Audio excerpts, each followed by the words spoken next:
안녕하십니까. 바른자세와 윌리스의 강의를 맡게 된 허담입니다. 여기서 제목에서 보시는 것처럼 바른자세가 윌리스랑 어떤 연관성이 있는지 오늘 알아볼 텐데요. 알아보기 전에 그러니까 윌리스란 단어에 대해서 조금 정리가 필요할 것 같습니다. 웰리스는 어떤 것을 의미하냐면요. 웰빙과 행복 그리고 건강이라는 단어가 합쳐진 단어고요. WHO에서 건강이라는 개념보다 조금 더 심화적인 개념으로 좀 광범위한 관점에서 본 새로운 건강관을 의미하는 게 웰리스입니다. 그래서 기본적으로 우리가 건강하다라고 한다면은 뭐 신체적인 건강과 정서적인 건강 그리고 사회적인 건강을 의미하는데 조금 더 광범위한 관점에서 봐서 뭐 경제적인 건강도 좀 들어가고요. 왜냐면은 우리가 몸에 뭔가 문제가 생기거나 이러면은 병원을 가기 위해서는 돈을 지불해야 되니까 결국엔 경제적인 것도 건강에 포함이 될 수밖에 없고, 그리고 직업적인 건강. 요즘은 이제 앞으로도 계속 그렇겠지만 의학이 점점 발전함에 따라서 평균 수명이 점점 증가되고 있거든요.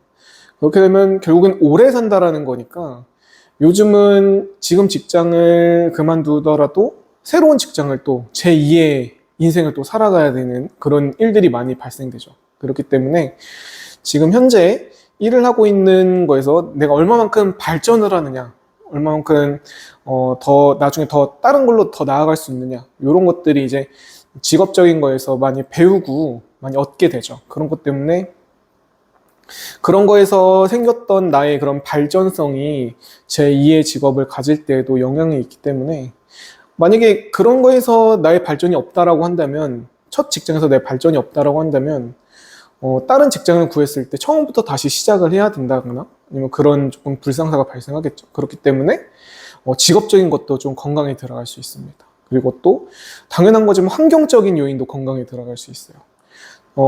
이거는 연관성이 너무 많이 되죠. 환경적인 것들이 이제 나쁘게 되면 좀 건강에도 조금 문제를 일으키게 되고요. 그리고 우리가 영적인 것도 좀 건강에 들어갈 수 있어요. 왜냐면은 이런 거는 이제 믿음 이런 건데, 이건 종교적으로도 볼 수 있지만 종교적으로 보지 않아도 내 스스로가 내 자신을 믿는 거죠.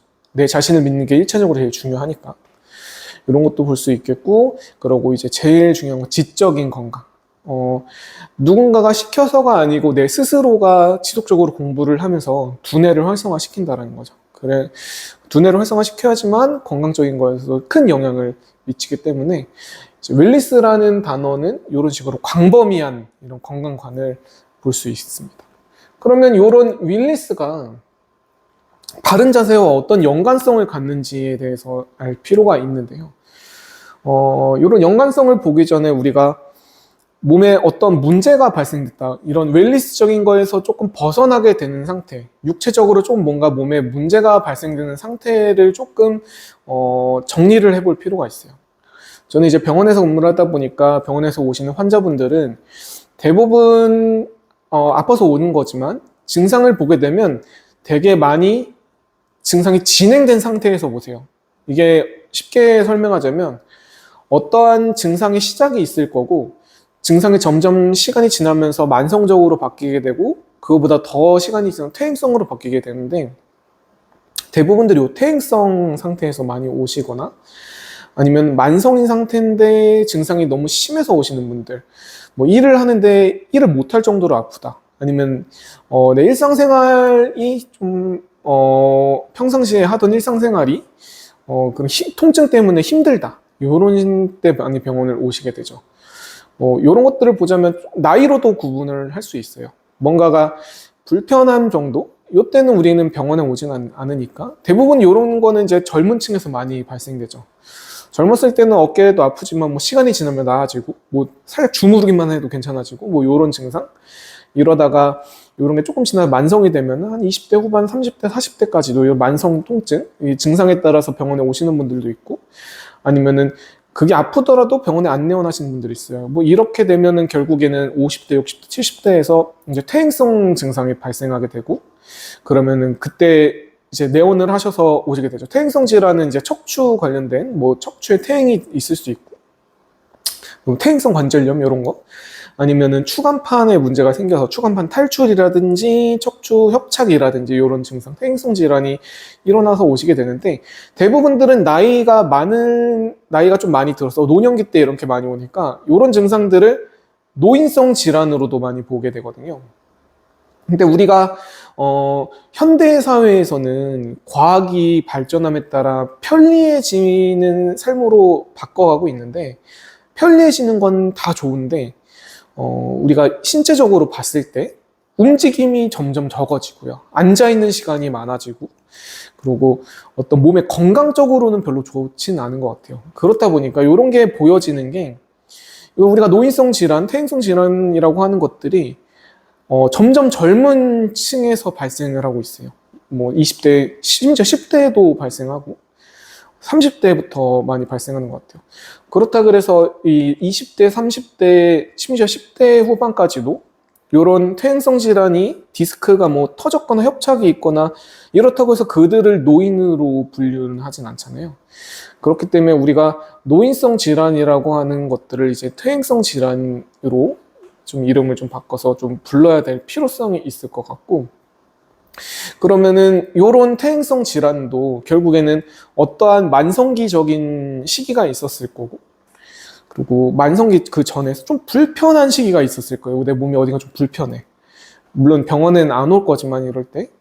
하지만 그 불편한 시기 때부터 뭔가가 내가 관리한 법을 알아서 관리를 한다라고 하면은 결과론적으로 만성기로도 가지 않을 거고, 당연히 만성기로 가지 않으면 퇴행성까지도 안 가게 되겠죠.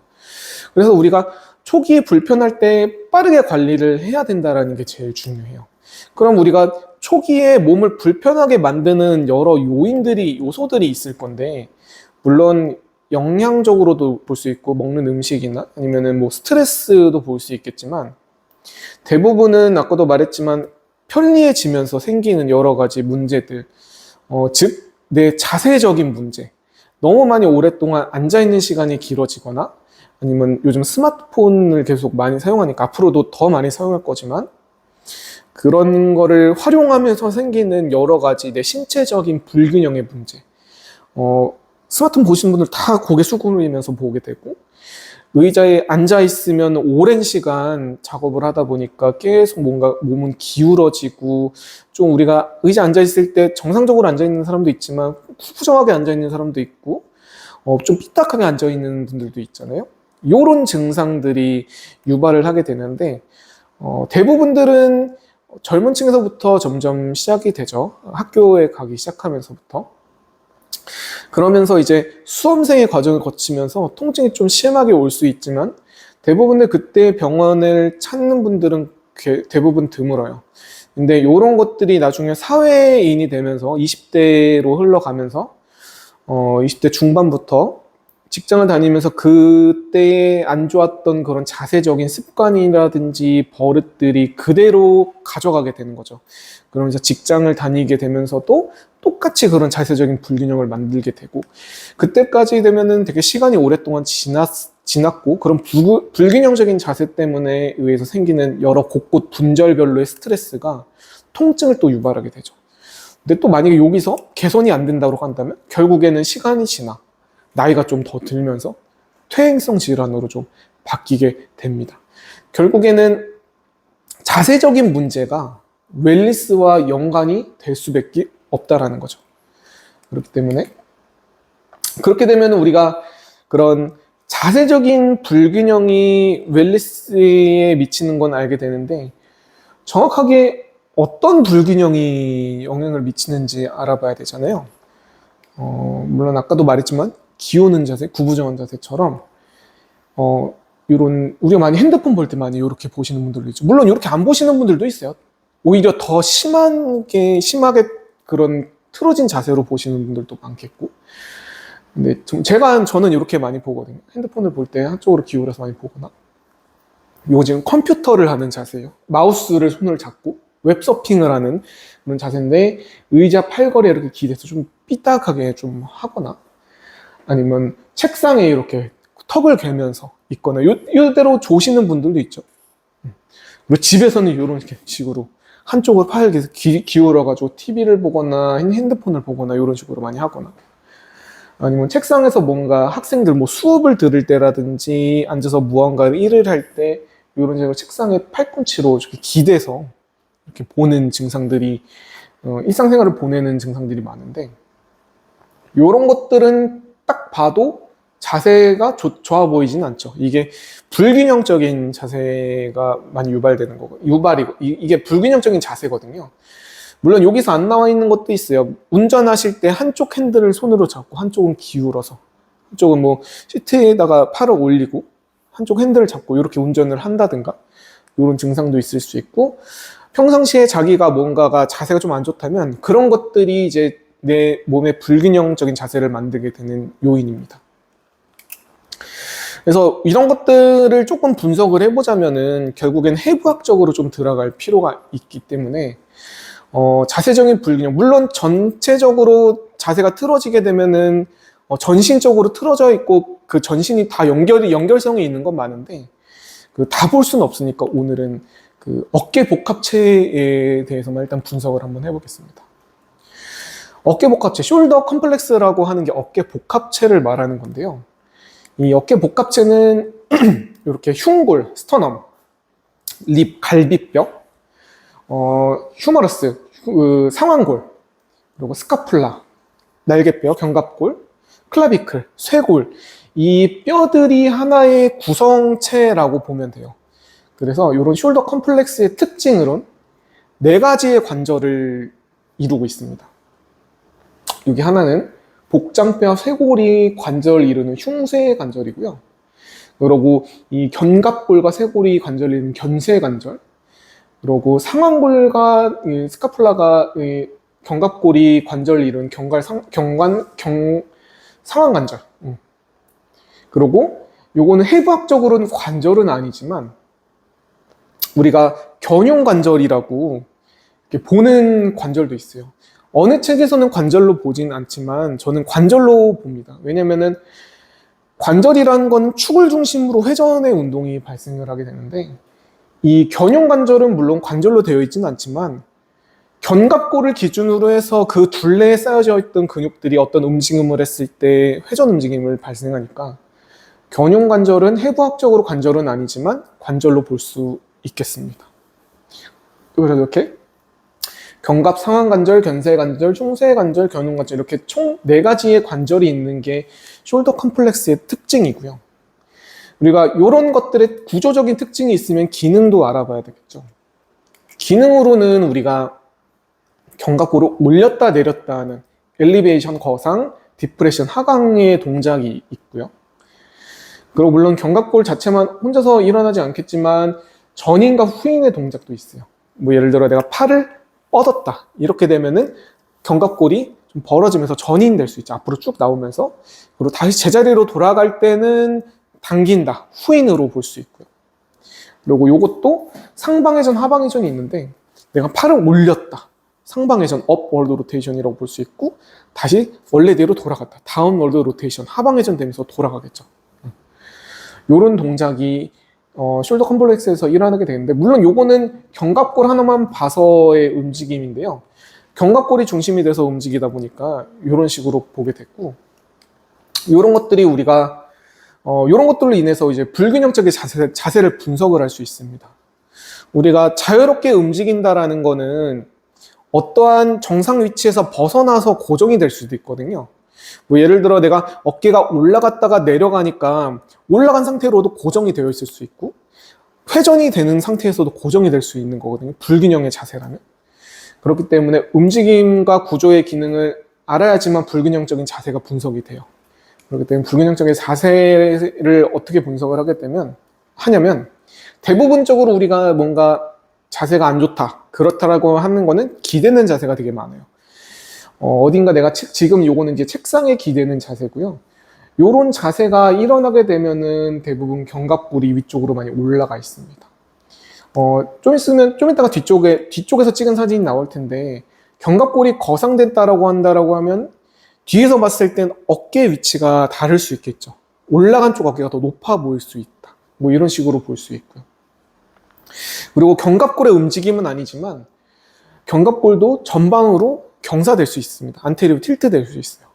왜 이렇게 될 수 있는 거는 우리 토라식이 소라식이 조금 후만되어 있잖아요. 후만되어 있다 보니까 소라식에 붙어 있는 이 스카풀라도 정상인 상태로 있을 때는 괜찮지만 등이 많이 굽은 등, 우리가 이런 식으로 많이 기대면은 등도 많이 굽게 되거든요. 등이 만약에 굽게 되면 거기에 붙어 있는 견갑골도 자연스럽게 전방으로 경사될 수 있습니다. 그렇기 때문에 이런 전방 경사의 움직임도 이런 모양도 나오고, 그리고 대부분 책상이나 의자 팔걸이에 기대게 되면 몸이 앞으로 살짝 나오는 전인 상태를 좀 만들어요. 그러니까 전인을 앞으로 쭉 내미는 동작처럼 내가 책상에 기대거나 의자 팔걸이에 기대면 이렇게 기댈 수도 있지만, 측면으로 기댈 수 있지만 살짝 앞으로 회전이 되면서 결국 견갑골의 전인을 만들어서 앞으로 기대게 되고요. 그리고 이런 것들이 상완골을 내외전을 만들게 돼요. 항상 좀 말리게 되죠. 우리가 흔히 말하는 라운드 숄더, 뭔가 어깨가 말렸다라는 증상들이 상완골의 내외전이랑 같이 유발이 됩니다. 그래서 이런 것들이 우리 신체가 어느 한쪽으로 기대거나 불균형적인 자세에서 나타나는 큰 특징들이에요. 아까 전에 그 견갑골의 움직임 안에서 다 일어나는 건데, 잘못된 자세로 이 상태로 오랫동안 유지하게 되면 이 견갑골이 거상된 상태에 전인과 상완골 내외전, 어깨가 말려있는 상태, 요거에 지금 라운드 숄더 되는 자세고, 어깨 견갑골이 거상된 상태는 어딘가 기대면서 되는 상태죠. 이런 불균형들을 유발할 수 있다라고 볼 수 있습니다. 그러면은 저런 불균형한 자세에서 어떤 통증이 나오는지는 알아야 되잖아요. 어떤 통증이 양상으로 이렇게 나오는지 알아야 되잖아요. 그래서 그거를 보시면, 이건 아까 전에 했던 자세의 뒷면에서 찍었던 사진입니다. 지금 딱 보시면 기대는 쪽 어깨로 조금 견갑골이 많이 올라가 있죠. 어깨의 높이 차이가 이렇게 나고, 그리고 아까 전에 말은 안 했지만 지금 견갑골의 숄더 컴플렉스에 대해서 보는 거지만, 이 경추도 오른쪽으로 좀 기울어졌다고 볼 수 있죠. 오른쪽으로 기울어졌고, 그리고 당연히 이 허리도 조금 측만이 되어 있는 것처럼 보이죠. 그렇기 때문에 이 전체적으로 봐야 되지만, 이 견갑골의 숄더 컴플렉스의 위주로 본다면 어떤 통증 양상이 일어나냐면 목 부위의 통증을 또 나타낼 수 있겠고요. 왜냐면 견갑골에 붙어 있는 근육들이 목에도 붙어 있으니까. 그리고 이 견갑골의 삼각에 있는 통증도 나타낼 수 있어요. 보통 삼각 지역에 좀 통증을 많이 유발한다라고 보시면 되고, 요 견갑골 내측에 우리 고황통이라고 하죠. 이 기대는 자세가 이런 증상들을 많이 유발하고, 요 부위에 담도 좀 많이 걸려요. 견갑골 내측 지역에 담도 좀 많이 걸리고, 또 겨드랑이 쪽에 문제가 있을 수 있습니다. 뭐 겨드랑이가 아플 수도 있고요. 대표적으로는 신경학적 증상을 많이 유발하게 돼요. 왜 그러냐면은 요 액과 부위에 그 애과신경과 요골신경이 나오게 되거든요. 근데 우리가 이 책상에서 팔꿈치로 기댄다라는 거는 내 몸무게가 그 팔꿈치의 의지가 된다라는 거니까, 팔꿈치로 요 기대는 것에는 이 주변부로는 긴장이 많이 될 수밖에 없어요. 그러므로 인해서 요 근육들이 긴장을 하게 되면 요 애과에서 나오는 신경 두 가지 신경, 애과신경, 요골신경이 눌릴 수 있습니다. 신경 포착이 발생할 수 있어요. 그렇게 되면은 내 경추에 디스크 증상이 없어도, 협착이 없어도 팔을 저리게 만드는 신경학적 증상을 유발할 수 있게 되죠. 그래서 우리가 이 통증을 하나하나를 분석하게 되면은, 아까 전에 견갑골이 올라갔을 때의 제일 큰 문제는 견갑 거근의 문제를 일으키게 돼요. 견갑골이 거상이 엘리베이션 되기도 하지만 이 경추도 한쪽으로 틀어질 수 있거든요. 그렇게 되면 견갑 거근에 이 견갑골 스카풀라의 삼각에 붙어 있는 견갑 거근과 이 견갑골이 또 경추에도 붙어 있기 때문에 어깨가 올라가고 고개가 한쪽으로 기운다라는 건 견갑 거근의 심한 단축을 또 유발하게 돼서 스트레스를 발생하게 만들어서 이렇게 통증을 많이 일으키게 되죠. 그래서 사무직 하시는 분들이나 뭐 수험생 분들의 이쪽에 이 삼각 위주의 통증을 되게 많이 유발을 한다라고 말씀을 하시고요. 그리고 고개가 한쪽으로 기울어져 있다 보니까 대표적으로 흉쇄 요들근도 많이 짧아지게 되겠죠. 흉쇄 요들근이 짧아지게 되면서 뭐 두통을 유발할 수 있거나, 아니면 흉쇄유돌근 밑으로 지나가는 그 베이거스 너브 같은 경우도 누를 수 있어가지고 뭐 내장기 소화불량을 좀 일으키거나 내장기의 문제도 발생을 하게 되고, 그리고 흉쇄유돌근의 위쪽으로는 대이기신경이라고 해서 귀 쪽으로 하는 신경이 있거든요. 그럼 흉쇄유돌근이 긴장을 통해서 그 신경까지도 문제를 일으키게 되면은 귀의 이명 증상도 나타나게 되죠. 이런 것처럼 흉쇄유돌근이 짧아지게 되면 그러한 증상, 결국엔 자세 문제가 이러한 증상들을 나타나게 되고, 그리고 승모근도 많이 아프게 되죠. 당연히 견갑골에 붙어있고 목에 붙어있는 승모근이기 때문에 한쪽으로 기울어지게 되는 증상들은 이런 승모근에도 통증을 유발할 수 있습니다. 그래서 영상학적 자료로 환자들을 보면은 이분들은 분명히 나는 가만히 서서 찍고 그랬지만 결과론적으로는 어딘가 한쪽으로 기울어져 있고 이 쇄골도 어느 한쪽으로 높아져 있고 그래요. 이분들은 나는 나름대로 정상을 똑바로 서 있겠지만 이게 지속적으로 자세적인 불균형이 발생하게 되면서 버릇처럼 이런 것들이 우리 뇌가 정상으로 인지를 하게 되는 거죠. 이 불균형적인 몸이 지속적으로 그런 불균형이 일어나다 보니까 내 뇌는 그런 불균형을 정상으로 인지해서 나는 가만히 서 있지만 이런 영상학적으로 이 엑스레이 상으로 기울어져 보이는 증상이 있을 수 있고요. 여기 보면은 요거는 지금 오른쪽 쇄골이 많이 올라갔죠. 이분들 같은 경우는 어떠한 다양하게 어깨가 올라가는 증상이 있을 수 있지만 기울어져 있는 증상으로 요 상태를 만들 수 있고, 아까도 말했지만 어깨가 올라가면서 고개도 많이 기울게 되죠. 요거는 왼쪽 어깨를 책상에 많이 기댔기 때문에 왼쪽 어깨 쇄골이 올라가 있는 것처럼 보이고, 경추도 살짝 왼쪽으로 좀 기울어져 있는 것처럼 보이죠. 높이 차이로 볼 수 있습니다. 이런 식으로의 증상을 일으킬 수 있고요. 그리고 아까 전에 말했듯이 그 라운드 숄더 된 경추에서 발생되는 게 그 상완골의 내회전이잖아요. 이게 가슴 근육들이 많이 단축되다 보니까 어깨도 많이 말리게 되고 상완골도 많이 안쪽으로 내회전을 시켜주게 되거든요. 이게 상완골을 내회전 그 대흉근이 짧아지게 되면서 상완골을 내회전으로 만들게 되고, 그리고 이 대흉근이 짧아지게 되면서 어깨가 라운드 되면서 같이 일어나는 증상으로는 소흉근도 많이 짧아지게 돼요. 근데 우리 소흉근은 이 견갑골의 코라코이드 프로세스에 붙기 때문에 소흉근이 많이 단축이 되면 그 코라코이드 프로세스를 잡아 당기게 돼서 상대적으로 견갑골 앞쪽에 있는 코라코이드 프로세스를 당기게 되면 견갑골은 전방으로 경사를 지게 만들죠. 그렇기 때문에 그 어깨가 말리면서 견갑골이 전방 경사를 유발하게 되는데, 그 코라코이드 프로세스에 붙어 있는 게 소흉근만 있는 건 아니에요. 대표적으로 상완 이두근에 단두가 같이 붙어 있고요. 오해왕근도 이 코라코이드 프로세스에 붙게 되는데요. 이걸 조금 그 소흉근의 원인인지 상완 이두근의 원인인지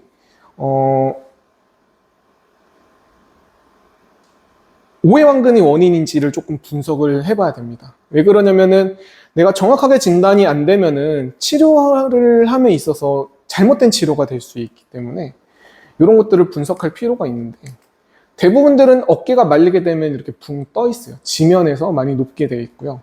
이 어깨가 말리게 되어 있다는 건 아까처럼 대흉근도 많이 짧아져 있지만 그 코라코이드 프로세스를 잡아당겨서 견갑골을 그 전방경사 시키면서 어깨를 말리게 할 수 있거든요. 근데 코라코이드 프로세스에 붙어 있는 근육이 소흉근과 상완 이두근과 오해왕근이 같이 붙어 있기 때문에 이 세 개가 어떠한 근육이 대표로 해서 어깨를 말리게 됐는지를 좀 알아볼 필요가 있어요. 그런 거를 검사를 통해서 알아볼 수 있고요. 팔을 구부리는 검사와 팔을 드는 검사를 통해서 알 수 있습니다. 어깨가 딱 비교를 했을 때 좀 떠 있는 어깨는 말려 있게 되는 거고요.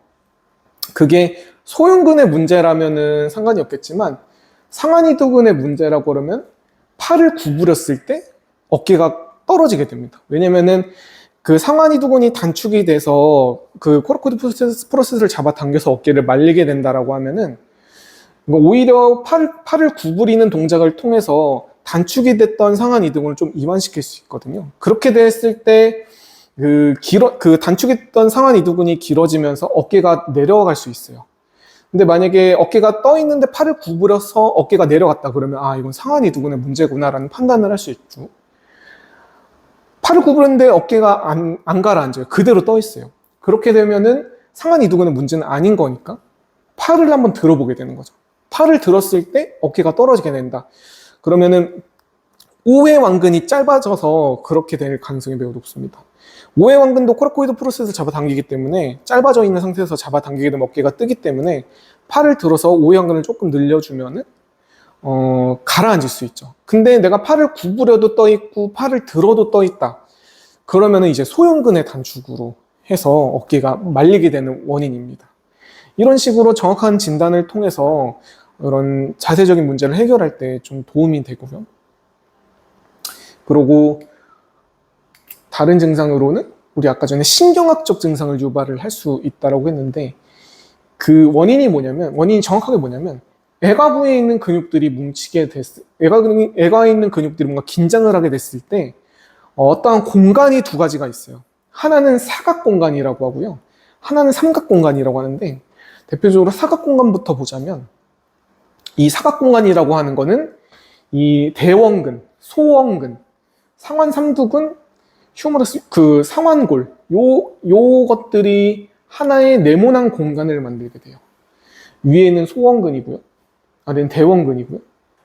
그 옆쪽 라인으로 상완 삼두근이 있는데, 이쪽은 휴머러스의 그런 뼈의 이 표면이고요. 이런 것들이 네모난 공간을 만들게 되죠. 이 공간 안에서 애가신경이 나오는데, 우리가 신경만 나오진 않아요. 신경과 같이 가는 게 이제 혈관도 같이 따라오게 되니까 신경과 혈관이 이렇게 나오게 되죠. 근데 내가 만약에 기대는 조금 불균형한 자세를 습관적으로 한다 그러면 이 애광에 있는 근육들이 많이 짧아지게 되거나 긴장을 하게 되죠. 그렇게 되면 이 네모난 공간이 점점 줄어들 수가 있어요. 네모난 공간이 줄어들면서 이 신경을 누르거나 이 혈관을 눌러서 여러 가지 증상을 일으킬 수 있는데, 당연히 신경을 누르면은 팔이 저리거나, 애가신경이 이제 델토이드를 관여하니까 이쪽 부위에서 우리 어깨 외측 부위로 조금 저리거나 감각적인 이상이 있을 수 있고요. 혈관을 누르게 되면 영양의 결핍이 일어나게 되죠. 영양소가 혈액을 통해서 근육에 전달되다 보니까 이 혈관을 막게 되면은 근육에 영양소가 제대로 들어가지 않아서 결과론적으로는 양쪽의 근육 중에 어디 한쪽의 근육이 좀 크기가 좀 작을 수도 있고, 뭔가 힘이 조금 딸릴 수도 있고, 이런 증상을 유발을 할 수 있습니다. 그리고 또 하나의 공간이 삼각 공간이 있는데, 요거는 이제 대원근과 상완 삼두근 안에서 일어나는 공간이에요. 바로 사각 공간 아래에 있습니다. 여기는 아까 사각 공간은 애과신경이 나오지만 요 삼각 공간에는 요골신경이 나오게 되거든요. 이것도 마찬가지로 내가 기대는 자세나 아니면 굳이 기대는 자세가 아니더라도 이쪽 부위, 애과에 있는 부위에 있는 근육이 긴장을 했을 때 이 증상이 유발될 수 있고요. 이런 증상이 유발됐을 때 그 요골신경이 눌리게 되면 그 손등, 엄지, 검지, 중지의 손등에 좀 신경학적 증상, 좀 저린 증상이 일어날 수 있고, 전환 쪽으로도 좀 증상이 일어날 수 있고, 뭐 팔에 힘이 빠진다든지 손의 움직임이 조금 둔하다든지 이런 증상을 일으킬 수 있죠. 이런 식으로 뭔가 자세적인 문제가 결국 만성으로 갔을 때 뼈의 퇴행도 일으키지만 근육의 문제 당연히 일으키고, 이런 신경학적인 증상까지도 유발을 할 수 있게 됩니다. 결국엔 이런 불균형적인 자세로 인해서 그 웰리스적인 게 많이 깨지게 되는 거죠. 그렇기 때문에 우리가 자세라는 거는 그만큼 중요한 요소가 될 수밖에 없습니다. 그래서 하지만 이런 자세가 내 습관적으로 나오기 때문에 제일 중요한 건 내가 불균형한 자세를 인지해서 최대한 막아줘야 되지만, 결국엔 내가 얻은 거에 집중을 하고 일을 하면서 자동적으로 발생하게 되는 거거든요. 그렇게 되면은 결국에는 무언가가 또 내 몸을 아프게 만들고 이런 증상들을 유발하게 되는데, 그럴 때마다 우리가 관리를 조금 해줄 필요가 있어요. 어떤 관리냐면 스트레칭 좀 관리를 해줄 필요가 있게 되는데요. 어떤 스트레칭을 해야 되냐면, 요런 자세 많이 보셨을 거지만 이 벽에다가 팔 90도로 구부린 상태에서 벽을 딱 짚고 내 몸 전체적으로 앞으로 밀면서 내 가슴 앞쪽에 있는 근육들을 조금 늘리는 자세를 조금 해야 돼요. 이 자세는 뭐냐면 아까 전에 내가 기댔던 자세, 불균형적인 자세, 뭐 견갑골이 엘리베이션 거상되어 있고 안테리어 틸트 전방 경사되어 있고 뭐 전인 프로트랙션 되어 있고 뭐 상완골이 내외전 인터널 로테이션 되어 있고 이런 증상들을 좀 반대되게끔 만들어 주는 거죠. 전인되어 있는 견갑골을 후인으로 만들어주고, 물론 이건 자기 의지지만 올라가 있는 것들을 좀 내려서, 그리고 내외전된 상완골을 좀 외회전으로 만들어주고, 요런 증상들, 요런 식으로의 스트레칭이 아까 전에 기대는, 즉 불균형을 만드는 자세에서 좀 벗어나게 만들어주게 되는 거죠. 근데 가끔 이런 분들이 있어요. 운동하라 그랬고, 스트레칭 하라 그랬는데 하고 나니까 더 아프다. 물론 하고 나서 더 아파질 수 있는데 대부분의 경우는 잘못된 방법으로 했기 때문에 다른 통증이 일어나게 되거든요. 대표적으로 우리 이렇게 늘리라고 했는데 스트레칭 하라는 이 어깨는 스트레칭이 안 되고 허리를 과도하게 펴서 허리의 통증을 또 만들어내시는 분들이 있어요. 특히 협착증도 가볍게 있으신 분들은 더욱더. 지금 보시면은 몸을 전체를 앞으로 밀어서 팔을 스트레칭 해야 되는데 지금 이 증상은 배가 나오게 되면서 허리 쪽으로 과도하게 신전되는 거거든요. 이런 식으로 이 스트레칭을 꾸준하게 하다 보면 허리만 더 아파질 뿐이고 오히려 늘어나야 되는 이 가슴 앞쪽에 있는 근육들은 그냥 가만히 있게 되는 거죠. 그래서 이런 증상들을 최대한 해결하기 위해서는 살짝 호흡을 같이 동반을 할 필요가 있습니다. 시작 자세에서 코로 숨을 크게 들이마신 다음에 입으로 내쉬면서 배꼽을 허리 쪽으로 쭉 집어넣어 주는 거예요. 배꼽을 허리 쪽으로 집어넣어 준다라는 것은 복부의 근육을 수축을 시킨다라는 거고, 복부의 근육의 수축은 곧 허리의 신전을 막아주는 자세거든요. 이런 식으로 정상적인 자세에 중립을 만들어 놓고 스트레칭을 해야지 내가 원하는 스트레칭이 되지, 이런 식으로 이것 또한 불균형이거든요. 이렇게 불균형적으로 스트레칭을 하게 되면 오히려 다른 곳이 더 아파진다. 운동도 마찬가지겠죠. 그래서 이런 식으로의 관리가 좀 많이 필요합니다. 이런 자세적인 문제들 같은 경우는 내가 의지에서 나오는 게 아니고 무의식적으로 나오는 거기 때문에 내가 인지를 해서 안 하면 상관이 없지만 그게 되게 힘들거든요. 그 버릇들을 고치기 힘들거든요.